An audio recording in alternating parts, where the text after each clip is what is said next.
अस्सलाम वालेकुम दोस्तों, डॉक्टर साजिद आपकी खिदमत में हाज़िर हूँ। जो दोस्त चैनल पे नए हैं उनसे गुजारिश है कि चैनल को सब्सक्राइब कर लें और बेल आइकॉन प्रेस कर लें। तो दोस्तों चलते हैं वीडियो की जानिब। आज की जो वीडियो है थेराग्रान एम है टेबलेट। थेराग्रान एम टेबलेट जो है ये एक विटामिन प्लस मिनरल सप्लीमेंट है।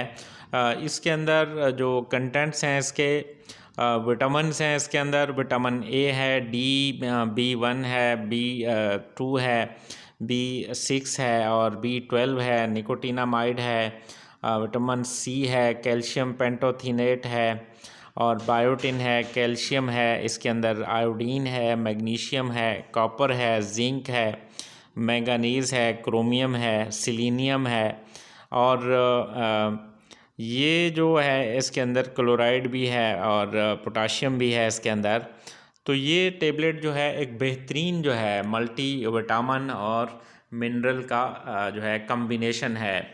तो जो भी लोग जो हैं वो कमज़ोरी फ़ील करें, कमज़ोर हों, उनको जो है अगर कोई कमज़ोरी हो किसी वजह से, बीमारी की वजह से या किसी और वजह से, या फिर शुगर के मरीज़ हों या बूढ़े हों, या तो उनमें ये जो टेबलेट है एक गोली रोज़ाना आप लें और आपको इसका बहुत अच्छा रिज़ल्ट देगा। आपको ये कमज़ोरी जो है आपकी दूर हो जाएगी और हर किस्मी कमज़ोरी के लिए ये टेबलेट बहुत मुफीद है और इसके बहुत अच्छे रिज़ल्ट हैं। इसके बड़ी अच्छी ये टेबलेट है। इसकी डोज़ एक गोली रोज़ाना है, रोटी के साथ खाने के बाद आप खा सकते हैं। और तमाम दोस्त वीडियो को लाइक, कमेंट और शेयर करना ना भूलिएगा। शुक्रिया।